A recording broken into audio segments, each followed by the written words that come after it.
In this video, I want to talk about our BERT stack in the Endzone specifically. So the setup of this Endzone or of this stack will be, we'll have a handler,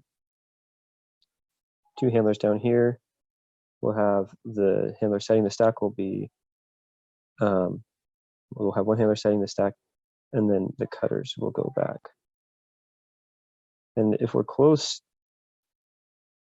if the handler with the disk is fairly close to the end zone, it could be that our last cutter is all the way out the back of the end zone to get our spacing good. Okay, so that's the basic view. We're going to set up state that the force is flick, and this handler has the disk. So the cuts in this end zone are going to come out of the 3 in the stack, where this is 1, 2, 3, 4, 5. So the third person back in the stack is going to be the one making the cuts. They could also be the 2 or occasionally the 4, and people might switch positions around a little bit. So like about the 3 is going to cut. The cut we want to do is a stub cut, is what we call it. So a stub cut is a cut that comes sideways only a few steps, unless the disk is thrown. So basically you're cutting straight sideways and hoping for the disk to come over to you. But the key is that if you've gone a 3 or 4 steps, you only have 3 or 4 more steps. And if they throw the disk to you after you've cut, 3/4 of the way, a lot of times there won't actually be enough time. Like the thrower won't be able to throw the disk in a way that you can get it, but your defender can't. So you only will have just a few steps to get in front of your defender.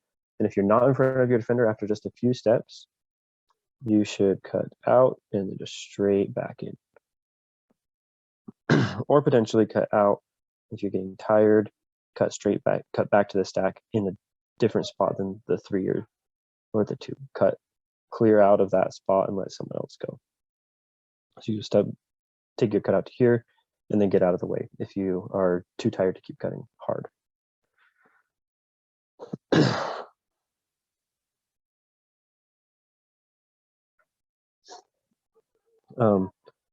And then the goal, okay, so that's the basic idea of a stub cut. It's just a few steps of a cut unless you see the disk going up in the air, and then you go get that disk. In Endzone, our primary goal is always to maintain possession of the disk. We want, our primary goal is to not lose the disk. And then our secondary goal is to actually score the disk. And the way we hope to score the disk is in motion, meaning that we'll get a reset and then we'll immediately have another throw available to us. Usually that'll very often happen if we get a reset toward the break side of the field. So I'm going to draw the rest of the defenders on here. The defenders will all be kind of like this. So we can have our first cutter can come out with that stub cutting, but a lot of times they won't get it because the defenders are locking down and know it's coming. So what's going to happen is we're going to run a reset sequence with our handlers. And so a likely reset sequence is that this handler will come across the field here and maybe they'll get the disk. So if this handler now has the disk here, let me just make it orange. His defender is probably a little behind him if he got open, and then he will get the disk. If he gets the disk here on this open side of the field, then we want a cut to come to the open side of the field. And so we'll look for our 3 cutter to make a little cut out here, not too much of an angle in, just mostly just straight sideways, and then we can get that throw. And so hopefully the timing is that the handler is cutting it and has clear possession of this, because right as they're looking up the field, they see this cutter starting to go. And we can get a goal that way. Now, sometimes this handler will make his cut, but will not be open. And so commonly what will happen next is this other handler will come down here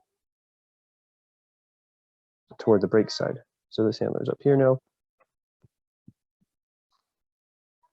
And it's possible that they'll get the disc. And so if they get the disc here, their defender, again, is going to be behind them. And so right as they're catching the disc is a perfect opportunity for us to score. And that's because now this mark is out of position, is behind him, is not forcing flick, and all of the downfield defenders are forcing flick. So typically, like when the disc was here, the easy throws for the handler are over to this side of the field, and all of these defenders are prioritizing defending that side of the field. But if we get the disc over to here, now that the mark is behind the play, this whole side of the field is open, and the defenders are prioritizing, the other defenders here are prioritizing the wrong side of the field. So a cut here is going to be very open most of the time. So this is a break side cut. So we're just looking for, again, about that 3 to cut straight over to the side. And that will usually be a pretty easy throw. So with the main goal of maintaining possession of the disc, that's why a lot of times that first cut won't be thrown to. This is really the place we want to score a goal, right here.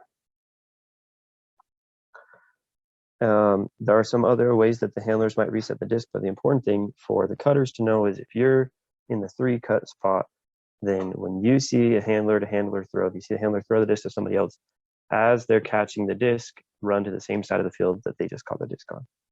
If you do that, there's a decent chance that you'll get open. And if it's the break side, there's a very good chance you'll get open. And then on the break side specifically, if you don't get the disc, we usually want to clear it out deep so that like the 2 or the 4 can make the same cut as well. If you cut straight back to the stack, then you're going to crash into each other. So instead, go straight deep, go straight to the back of the end zone, and then clear out. And that is a basic rundown of our end zone.